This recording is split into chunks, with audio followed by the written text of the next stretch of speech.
we're moving to another session. This is actually an important moment. We are going to engage with OSMF, that is OpenStreetMap Foundation board members, so where you need to ask questions and interact with them. So the board members, please kindly come up here.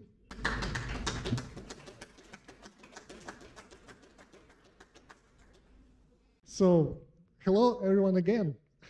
So, I guess we'll start with some physical exercise. A round of applause for board members.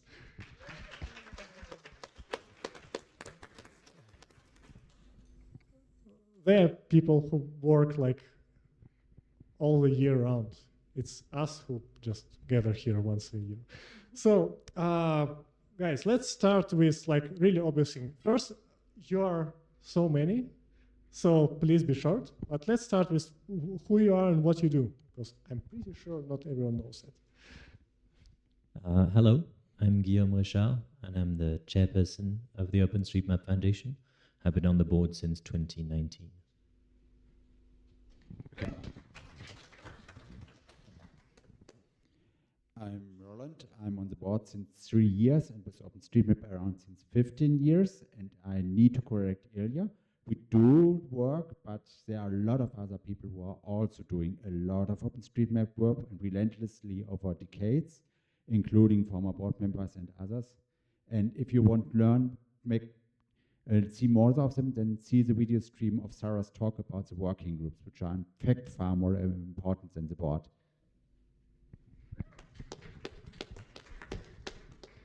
Hi, I'm Sarah Hoffman and been in the board for 2 years now.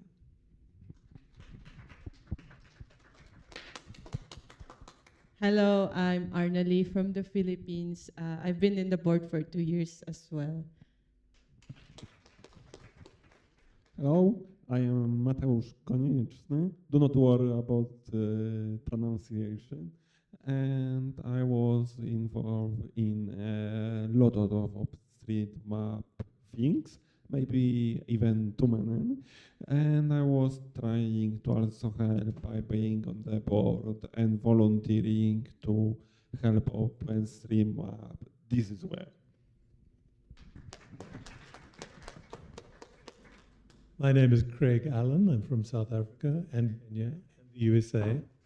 I've been mapping since about 2011, I think, and I've been on the board for 2 years. I serve as the board secretary and the director of the finance committee, and that's enough. Hi, I'm Daniela Wilter-Sortfer Jimenez, and you most know me as Dani. This is my first year on the board, and I'm very happy to be here. What else were we saying? That's enough. Okay. Thank you, everyone. So first, I need to remind you, this is Ask Me Anything session. So if any of you has any questions, you just raise your hand. Hopefully I will notice you and pass you the mic. Since we're starting, I guess we don't have many questions. So really, I'm looking, there's so many of you, and how do we decide on things in such a big group? How do you even take decisions on the board? Let's see if we can decide. We decide very collectively. The main vehicle for that is the chat system, where we talk to each other and yell at each other and do other interesting things. We also have an issue management system, so anything that needs a lot of input from everybody goes onto the issue management system, and people can comment and comment until we have a resolution. Again, very democratic. And of course, we have meetings. There's a private board meeting once a month and the public board meeting. We discuss a lot of stuff sort of informally in the private board meeting, and we come to the public board meeting for the major decisions, which we like to take in public to ensure transparency. So there's a whole range of ways of talking, and we try and be polite to each other and creative. And I think that this board has been extraordinarily successful in working together with peace and harmony. It's been great.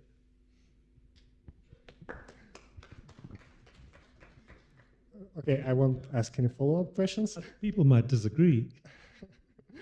Yeah, but every time somebody says peace and harmony, I'm it's a inclined great to word. ask, like, what was the last time you disagreed on something so hard you had to drop This it? morning. Yeah.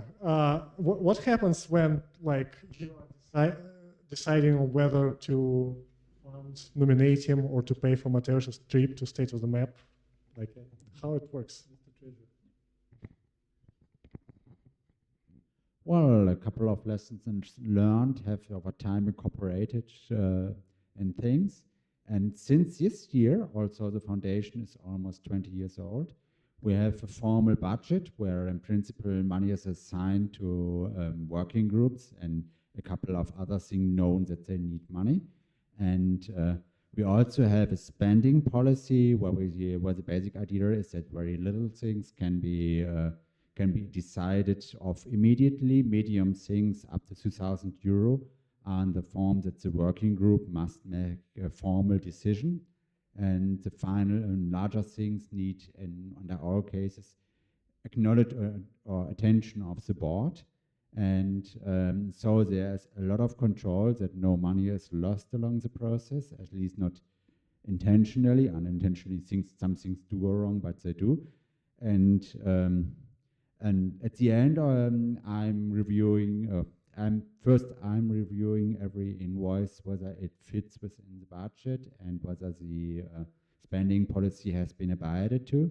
And then finally, our accountant makes in the same moment both the payment and the booking into the books. So in principle, we know at any moment how much money we have and we can spend and what we already have spent. In practice, it's now the second year we are trying to get serious about the budget and getting formal about the budget. And there are still some quirks that need to be resolved, but it's a learning curve. I think in 1 or 2 years, we will have an easygoing process where it's just a couple of mouse clicks in the single message to make sure that payments after due process can be made. Yes, something that we do that is rare in non-profits of our size is we track every expense against the budget, making sure it fits within the budget. And that was a major thing that the donors were asking, like, where are you spending the money? Yes, so that was lots of work, and we're happy we made it. There was also one specific question, how it is decided that my travel costs are refunded. That is actually standing policy that board travel to the State of the Map is funded. Obviously, with some reasonable expenses, so I was looking for example, for cheap flights, not the most luxurious ones. Yeah, I have heard that usually boards meets online, but once or twice a year you meet in person. So did you have your face-to-face meeting here? Yeah, earlier. But we did have a face-to-face meeting last April in Germany, and then, yeah, we tried to meet again just earlier because, yeah, there are board members who are outgoing. So actually, it's the OSMF board election is ongoing. So, yeah, we try earlier. Yeah, we meet again, maybe, yeah, for the last time in person. This group. Again, if you have any questions, raise your hand, because I'm just asking default questions, you know, things I'm interested in, and I'm not you. You may be interested in different things. There's a question. Oh, cool. I will run to you. Thanks for the question. Yeah, so thank you. I just wanted to ask, how does someone make it to the OSMF board? But I think, Annalie, you've mentioned through elections. But I think a follow-up question on that is that, how do we ensure that there is representation? Because in the OpenStreetMap community, we have people from different regions. So how do we ensure there is representation? For example, I don't see anyone from Africa. Yeah. Excuse me. Oh, sorry. Oh, okay. Yeah, but like the representation, how do we ensure that we also like have people from different regions? So. Can I do this first?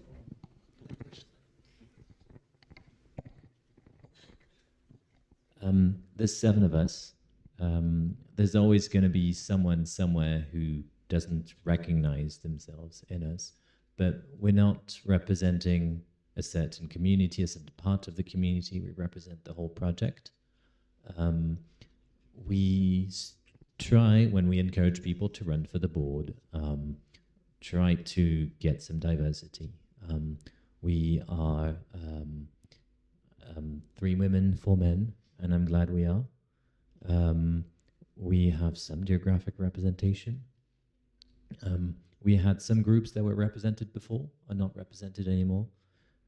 In the end, it's also up to people who elect the board to decide. We have some variety in the candidates. I would love to see continuing diversity in the board members.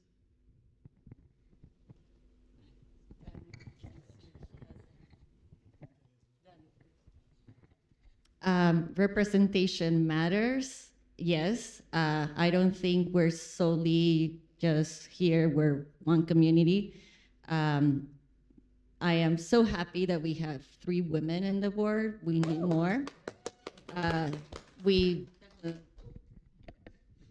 They cut me off. We need more women in the board. We need more representation.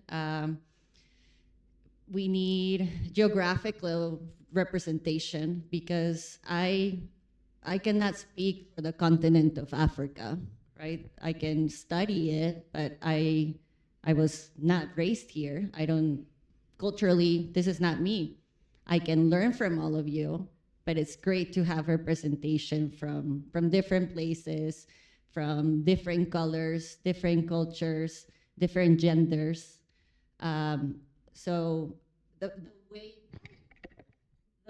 the way we can do this is spreading the word. So get more involved. People encouraged me to apply. I was very skeptical. I was very nervous. The first year I applied, I got rejected. Well, not rejected. I was not voted in. But then I tried again. Persistence is important. Become a member of the foundation. That's step number 1. And you also get voting power when you do that, and you get the power to run to be a director. And to be a bit more specific, if you edited on 42 different days for the last year, you can join OpenStreetMap Foundation without paying any fee, or there is a fee of £15 if you are interested in donating or you are not qualifying otherwise. Also, if you are helping but not through mapping, there is also a way to apply for membership.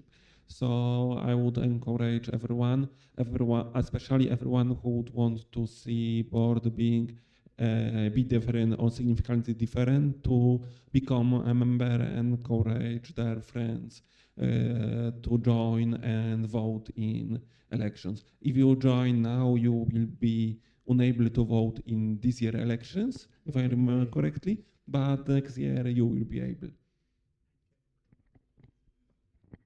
Okay, to make this hands-on, on 19th of October are the next elections, and we have candidates from all 5 boards, and also the voting system of STV is specifically optimized to maximize diversity.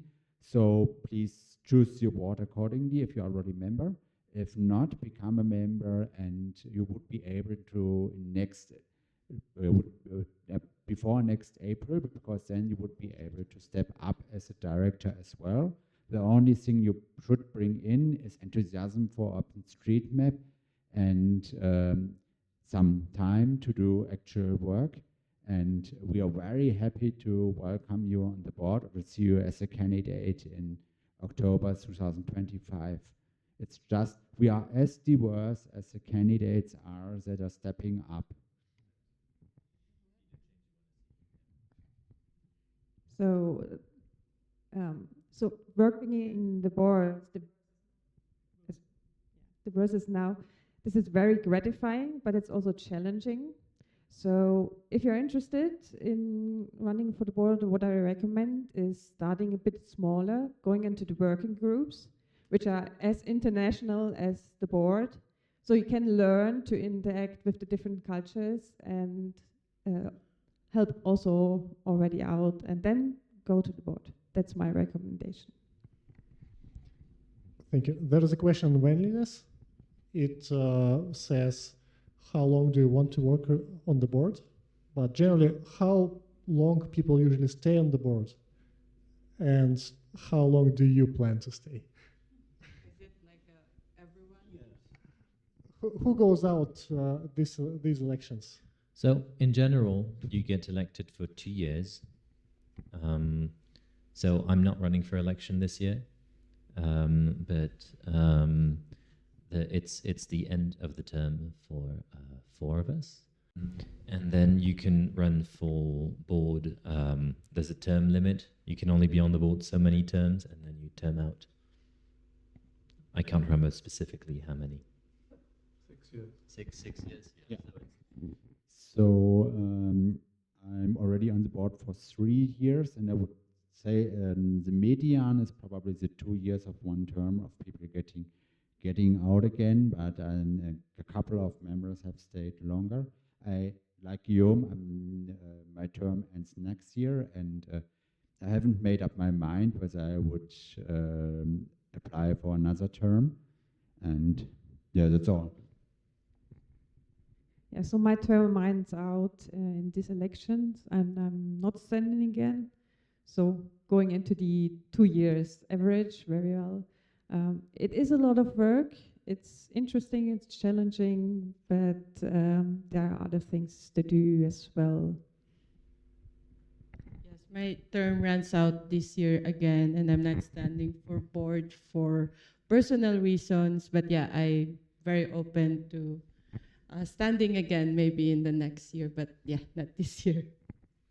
Being on the board takes quite a lot of effort, time to do it properly, and I put a lot of time effort for last 2 years, and I'm not standing for re-election this year, but I leave it open to join maybe in future, and I'm definitely want to help with some topics that I noticed over the last 2 years, and some even year, and I had no time, energy to do them properly. So in my case, I am for almost 2 years now, and I am not standing for re-election. My term is ending now with the next election. I am standing for re-election. I will carry on standing for re-election until the 6 years if the members are willing. It's a lot of work. It takes up some time, but I'm retired at the moment, so I have lots of time. And if I didn't get elected, I would probably continue much of the work as a volunteer. So there are a lot of board members who are still members of working groups who are still very productive in the organization. Being on the board is not the only way to contribute.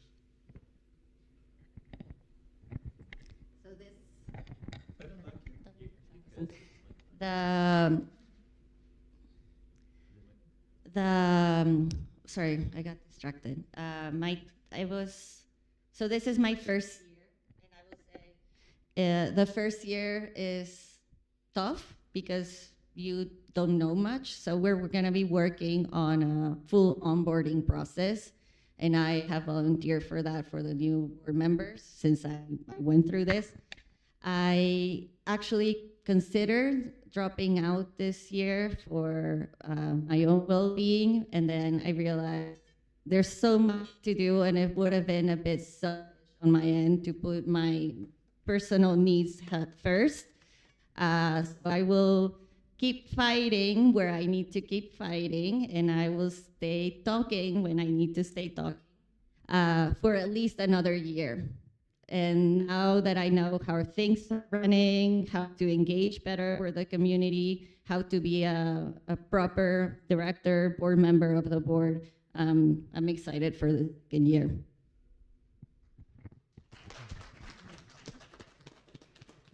Guys, I actually have a question for the audience. Is there anybody who's standing for elections this year?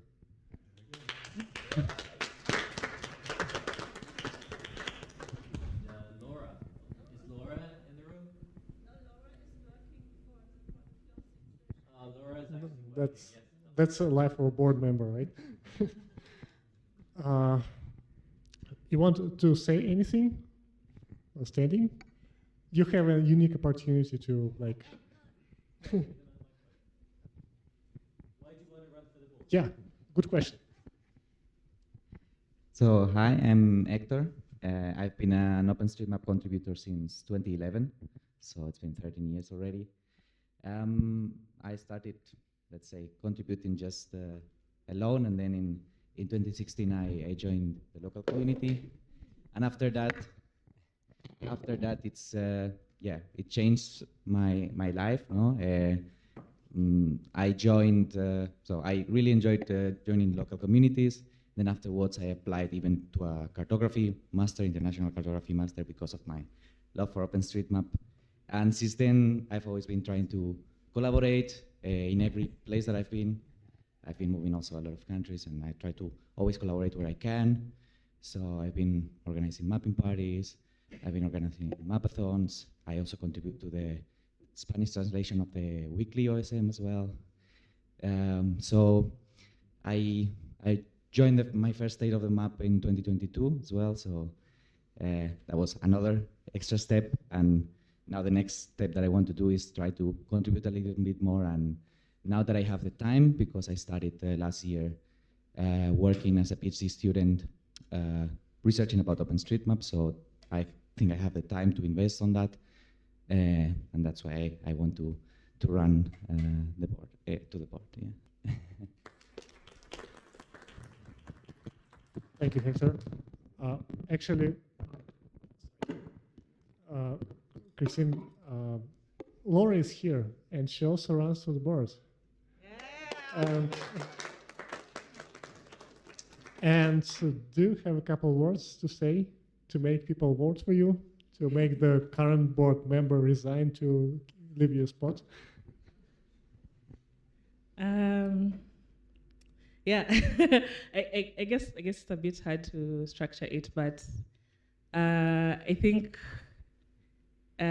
so. I started contributing to OpenStreetMap a couple of years ago, and I was in university, and that contribution has changed over the years. So I started as a mapper, created a youth mappers chapter, co-created OSM Kenya, and I guess it just kept on moving and moving. And even within the community, it was different roles, from training to communications and events and all of that. So looking at the board, I have joined, say, a couple of the open meetings that they have every month. And it looked like an opportunity to also explore a different way of contributing to the OpenStreetMap project, and I guess to see how much of a strategic view I'm able to bring into that space. But I guess also looking in to bring a diverse voice into the board from the region, and I hope then maybe that perspective makes the decision making a little bit better. I don't know what was being discussed here, so I hope it sort of all makes sense. Yeah. Thank you. So it's great seeing two people here, like nominating themselves, and every single one of you have been voted into the board. You went through elections, and before elections, you sure have written position statements and answered questions. So those new nominees might be interested learning how your perception of the board changed once you got in. Shall I start? Well, switch it on. It's on. My perception of the board was based on attending some meetings, as Laura did, to hear what was going on in the public. And I thought, I could make a difference. This sounds interesting. And I got inside, and it's actually a huge amount of work. And you've got to figure out all the systems and all the software and all the people and all those things. And I discovered that my manifesto was not worth very much at all, because implementing it meant moving it through a process and persuading the board and finding routes and so on. And what I eventually found was that I moved towards looking at the money and the strategy, and that the board really needs money to operate before it can even have any ambitions at all. So I didn't mention money at all in my manifesto, but that's really where I'm focused at the moment. I'll focus on the money, I'll focus on the strategy, because those are two things that really need doing, and that I had no clue that they were needed to be done. So my first manifesto is scrap paper right now. Watch for the second one. Next. I will be probably very not original here. I was aware that there is a lot of work to get various things done, but I underestimated how much work is invisible, or various limitations that Board member cannot just point a finger on it, declare that it needs to be done. I am happy that I done part of the things that I planned wanted to do. I haven't done as much as I wanted, because quite a lot of effort was needed either by issues that were more urgent that I wanted to do, or turned out to be more complicated to do, or were various operational issues ongoing that needed to be resolved by someone, and for some I volunteered and helped with handling them. Yeah, so again, as Danny said, representation matters. When I joined, or when I ran for the board 2 years ago, people were asking me or encouraging me to run for the board. And the representation of the board back then, it was just one woman. And no one from, there was Eugene from Asia. So I was, I got the blessing from Eugene. He stood back to give way for me. And that's like my motivation, and how I see the board is I'd like to give a diverse opinion. I want to put a community agenda on the table, and I'm a community person, so I aim to have, through me people can run to the board, or tell people what they think. So that's like what was in my manifesto back then. Unfortunately, there's like 4 things that I did want to do, but my focus has changed, and I started with I moved from local chapters. I moved on to the membership campaign, because I see also that in the membership campaign there was not a lot of representation from Asia, Latin America, or Africa. So with a group of people who are also here today, we've been allies. We've done the membership campaign. That's why that's why I'm happy to see this year that there are people from all over the world running for boards. So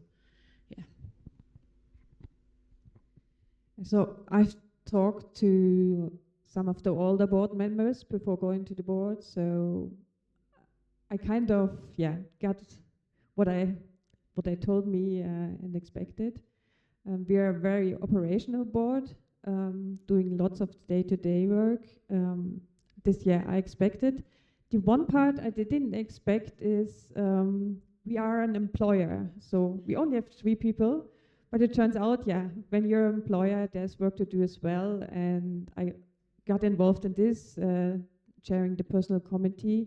And yeah, this has been an interesting experience. Yeah, for me, before I joined the board was quiet, even to an extent of being suspiciously quiet, and the work you have seen was mostly boring.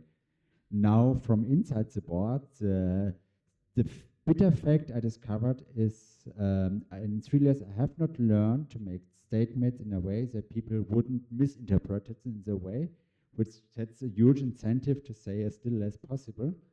And it's not even that anybody is mean. Everybody who I found we have been talking as board members to had well intent, but still there's in such a surprisingly large organization, there's so many room for misunderstandings, interpretations, that I would say I spend most of my time disentangling misunderstandings and communicating sufficiently safe.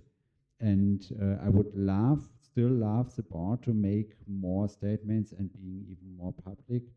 But it's difficult because people try to read things of words that are never intended to be in. We have to learn more, specifically me. Thank you. So I've been on the board for 5 years, and I was following it before that as well. One thing I see is how fragile the board is, and the board cannot do anything unless it agrees to and puts its money where its mouth is, and that doesn't happen by accident. It's very easy to start bickering about things and then nothing happens on the board. When I came onto the board before that had been divided over various issues. People didn't get along. And we realized, oh, we can actually do stuff. We can actually hire people. We can actually set policy. We can actually talk to people. We can decide to recruit new local chapters. But that's very fragile. The easiest thing to do when you get on the board is to say, yeah, we're just going to tell people to do things. It doesn't work that way. It's the easiest way to lose volunteers. We're all volunteers. Most people on the working group are volunteers.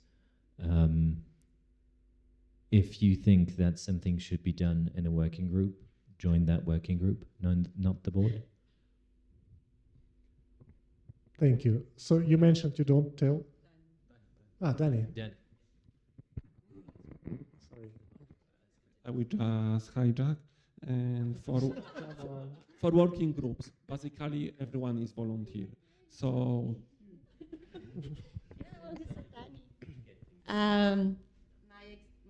first exposure to the OSMF board happened when I was on the OSM board, and I was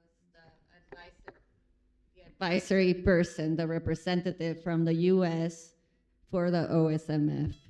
And I attended the meetings. I really enjoyed what they were doing, and I was very intrigued on also experiencing the main difference, because there's a big difference between being on a foundation board and being on the local chapter board, even though, as some of you know, the US is quite a big chapter.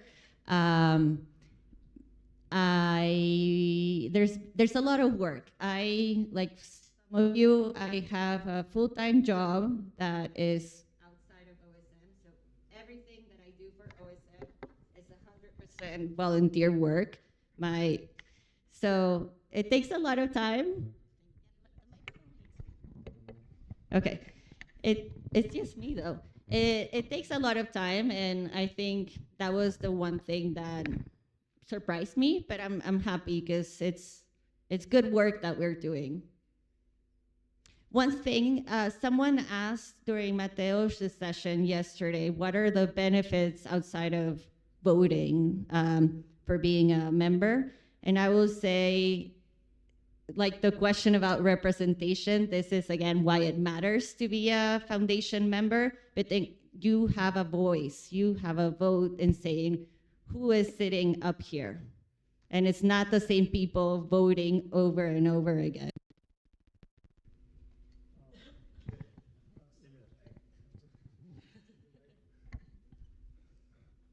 If you got any questions, you got a question. Okay. You should tell a joke and warm the audience up. Can you come up with a joke?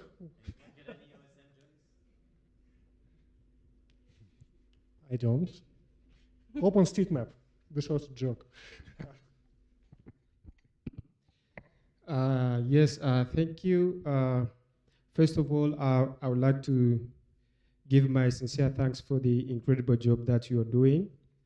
I think you're dedicating a lot. One question that I have is, you are saying that at first you attended meetings and then you got attracted with the work that was being done by the board, and then you joined the board. After joining the board, and then you found the work so difficult. So I would want to know, what is that difficult that you're facing? As we are all intrigued, so we want to know what is that difficult you're talking about. If we leave out the personal issues, maybe you can tell us. We are about 100 people here. Maybe we can hope. Thank you.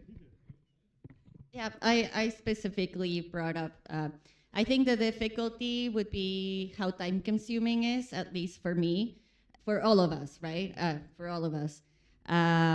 We each have different roles within the board.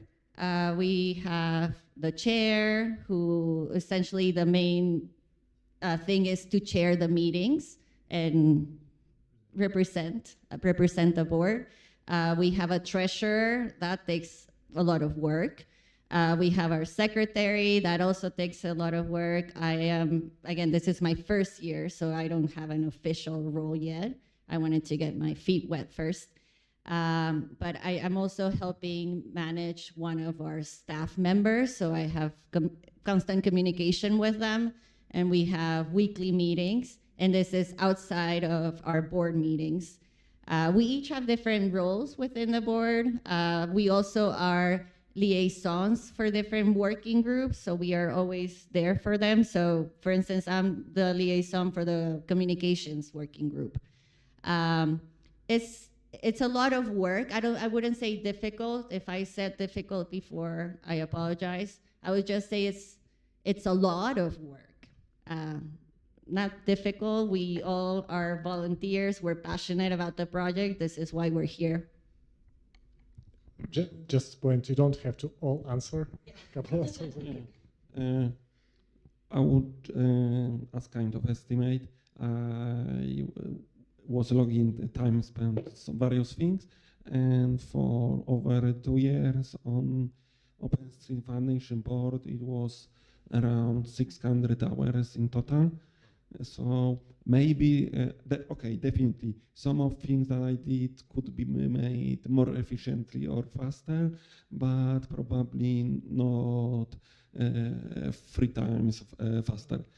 So it's primary is just amazing amount of things that can be done, and some of things tend to take far more longer than involved. For example, I was really surprised how much time tends to be consumed by receiving money from company that wants to give you money. It is surprisingly long time, and I am not even treasurer. Yeah, these are good 3 examples. In principle, we produce to OpenStreetMap a stable representation in the working administration, of course with the help of Dorothea, who is a very great help.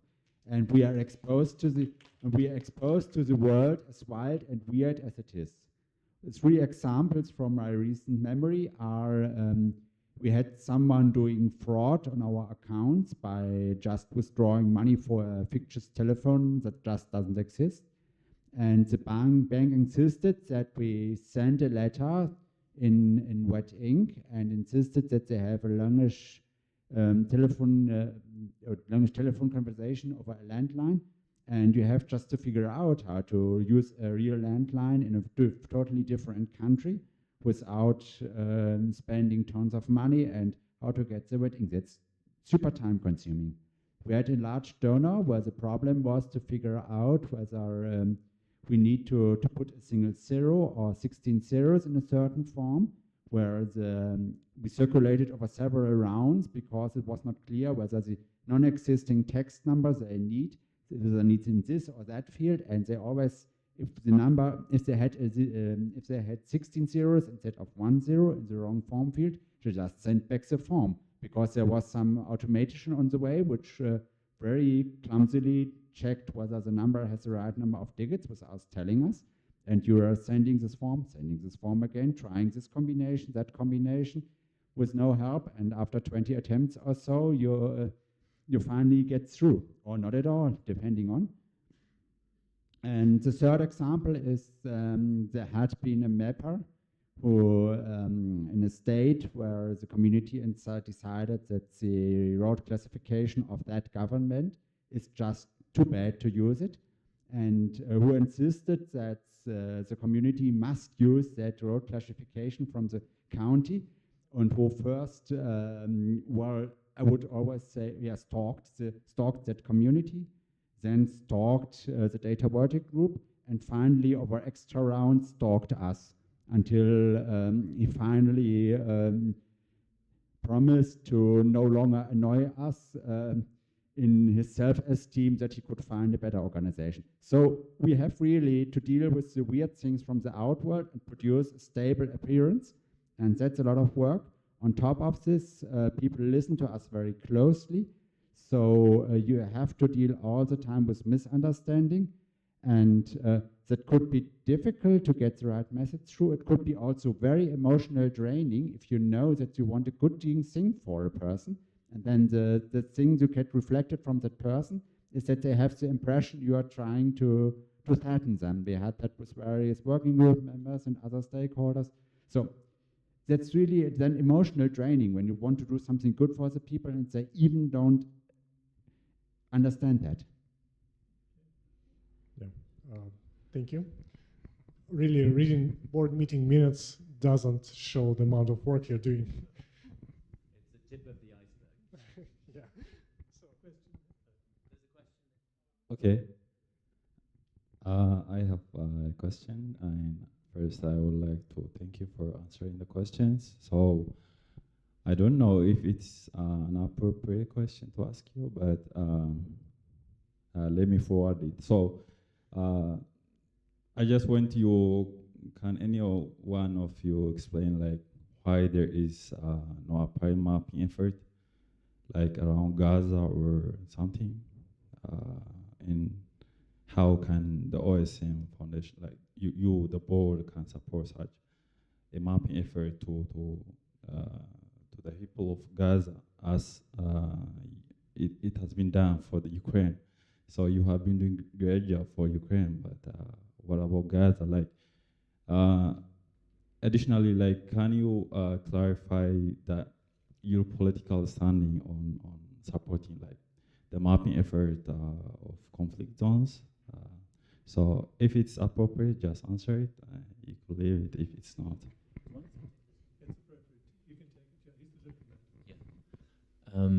Thank you. The OSM board members all have their personal political sympathies and conflicts, but the foundation does not, in most conflicts, take a side where the foundation is neutral. We support mapping wherever it is, and unless the local community doesn't want it, like what happened in the 2020 invasion in Ukraine. The local community said, please stop mapping. Otherwise, would we support efforts in Gaza? We don't really tell people what to map. We don't tell people how to map it.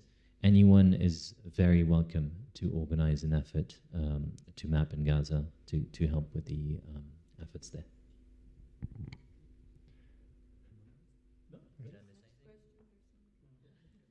Did I answer your question? Happy Yeah. to chat after. Thank you. We have one more question. This feels like a handbrake turn now after that's a very important question that was just asked. But I was wondering, could you talk through for some of the younger members, you mentioned, for example, that joining the working group and so forth was a good direction to go if you wanted to be later in a position where you were on a board. Could you sort of lay out what are the skills, what are the abilities that you would ideally have in a candidate, and how could some of our younger mappers go down that path where they start developing, maybe not in time for the next election, but for an election in 2 years' time, 3 years' time? What would that pipeline, in your minds, based on your experience on the board, what would that look like to sort of train?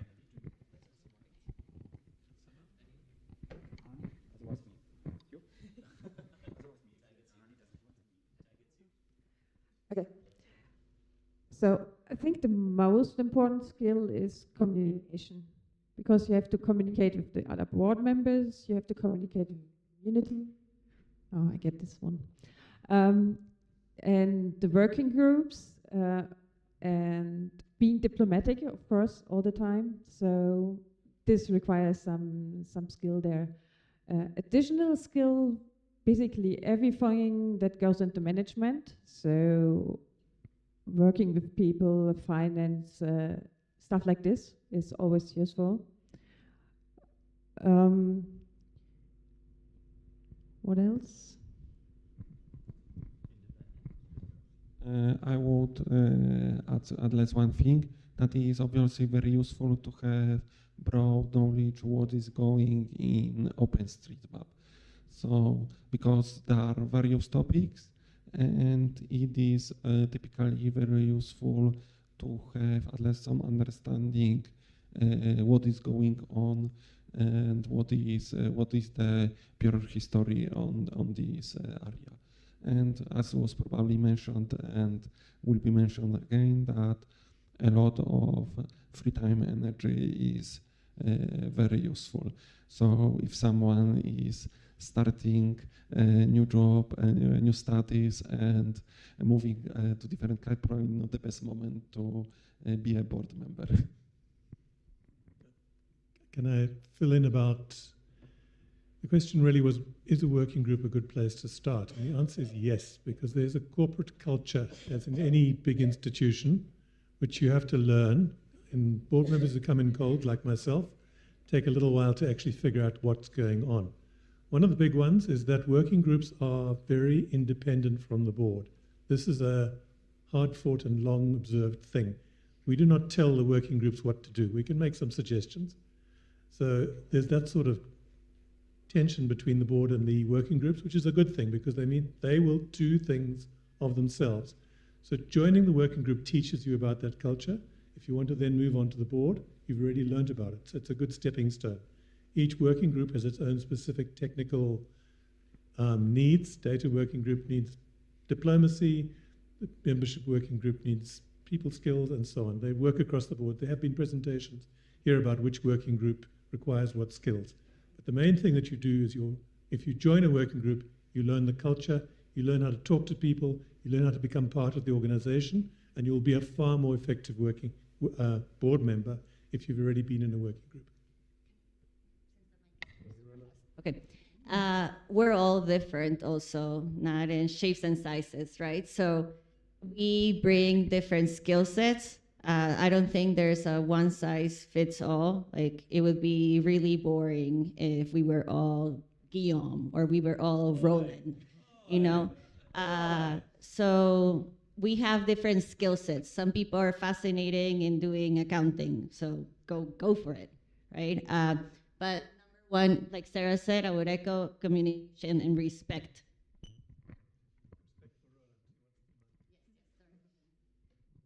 Yeah, but we'll mostly agree on that. Be humble what you expect, be clear what you want to communicate and say. And the working groups are a good place to learn with that. There's a high probability that you will find a working group you work with. if you really, for some reason, doesn't then do a lot of mapping, sooner or later you will get in touch with other mappers, where you absolutely will learn or train more communication than you would like to, but in the end it all breaks down to communicate, to be able to understand other people's point of view, and then bring the necessary information and statements to communicate to the respective people what you are intending to do. Okay, thank you. One more question. Hey, thank you. So it's incredible what you do. What I also hear is a bit that the board is very fragile and overworked, kind of. So maybe you could share some ideas with us how this could look in 5 years, maybe, and maybe then the people sitting at the next state of the map wouldn't say, well, it's a nice thing, you know, it's not that much work because we have such great institutions or other groups or whatever to make it a bit more easier. Do you have any ideas in that direction? One thing that I've had in my yearly reports for a while and manifestos and all that, we need an executive director. We need someone who gets paid to do the tedious stuff. We're long past the point where that would be a good thing. OSM US is an example. They have an executive director. She's great.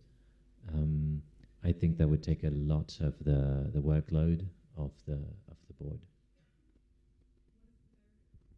What is the barrier? Why haven't we done it yet? We haven't agreed on the job description, on what we want in the job. We haven't found the funding for it yet.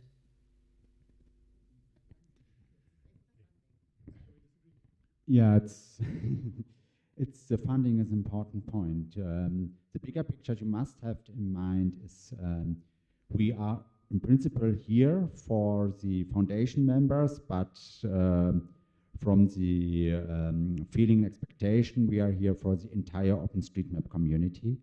And as a community member, I would ask why after a system administrator, the next position to fill would be an executive director. So there is still a story to tell to make people clear what kind of work is currently left undone and where OpenStreetMap could profit from. And that it's just that more interesting things can be done by the people who are now bound by sorting out purely administrative, in the end, purely administrative things. So, and the other thing is we have to decide to which side in 5 years the foundation should be grown. And that would dictate a lot of things, what should happen or what shouldn't happen. And it's difficult to grow fast, and I would say we even don't want this, because you need the trust of the members, both of the foundation members in particular and the OpenStreetMap community in general, that what happens makes sense. And so you could introduce one thing and people will digest that, and then do the next thing and people will digest that. And if you come up with a totally new foundation the next day, it's not going to work. And so we don't know where we are in 5 years. I expect that the board will always be overworked because there's so many things that make sense to do. And when you know you leave valuable things on the table, why should you not push to your personal limits to get that done? So personally, I think a lot of the operational work we're doing could be shifted to working groups. The problem there is a little bit, shifting to working groups means you need to bootstrap it a bit. You need to set it up, tell the volunteers what you want to do and everything, and that needs work from a board member, which we can't do because we do the operational work.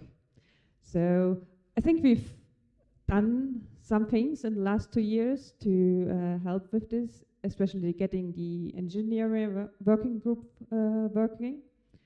And more things will happen in the next 5 years, but it's a slow process.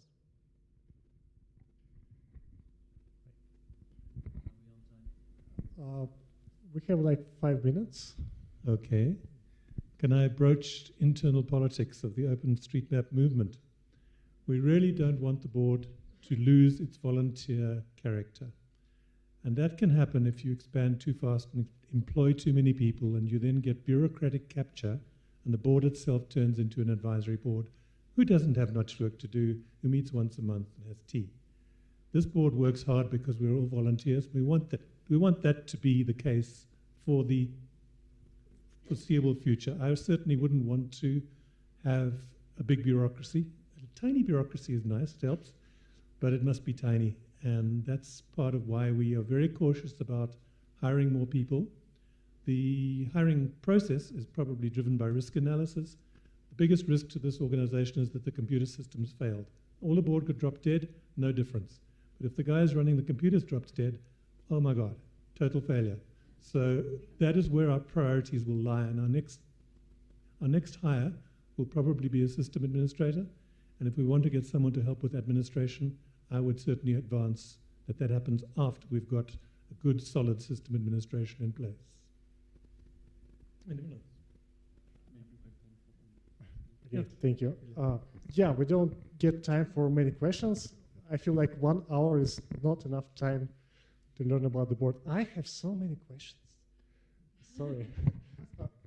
Feel free, maybe not now, but feel free to reach out, everyone. I will ask one that's relevant to where we are about state of the maps. Like, we know we have one state of the map yearly, and it's always a problem deciding where the next one should be.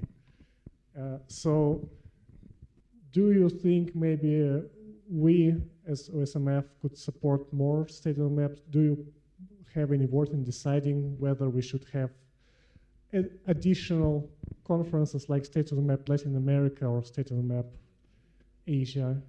So what do you think about organizing more conferences? Yeah, so I mean, for me, it's an ongoing discussion with the local chapters and communities working group. Yeah, we meet once a month. So yeah, it's not that we're thinking like, having regional state of the map, but like how can we, better support, other state, regional or local state of the map. So that's, that's surely on the table, but yeah, it's still on the discussion. And again, if you want to join local chapters and communities working group, you like to talk about supporting communities, then yeah. The board supports and not controls the State of the Map working group, and therefore the State of the Map working group decides where a State of the Map happens, how often, and we as a board will support State of the Map working group decisions, but we have no intent to interfere with that. And we have seen that it's working very well. We had got 16 excellent conferences, so why should we try to make plans in an area that's just well working? I would rather use the opportunity to thank the State of the Map working group for once again the great work. Thank you, but come on, this thing is so... Okay, so we actually discussed this on our in-person meeting this morning.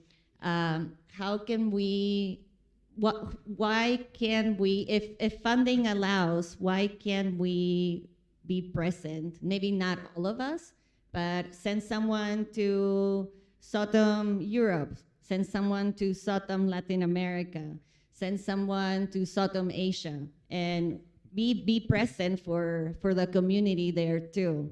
Because we don't really get to engage in person, right? Like, I've met so many of you in person, and it's different than just chatting, sending emails, being on a wiki.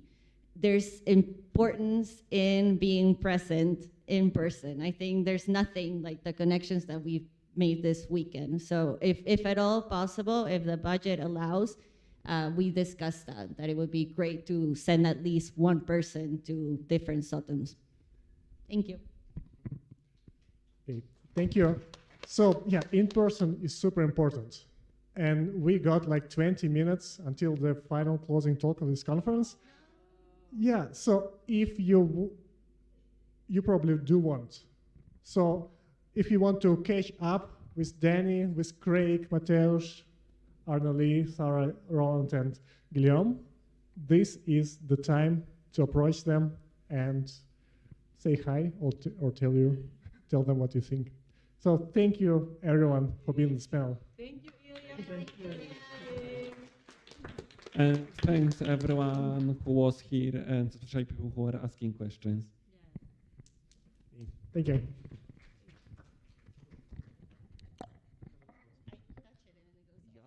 And that was very, very great. And I think they deserve another round of applause.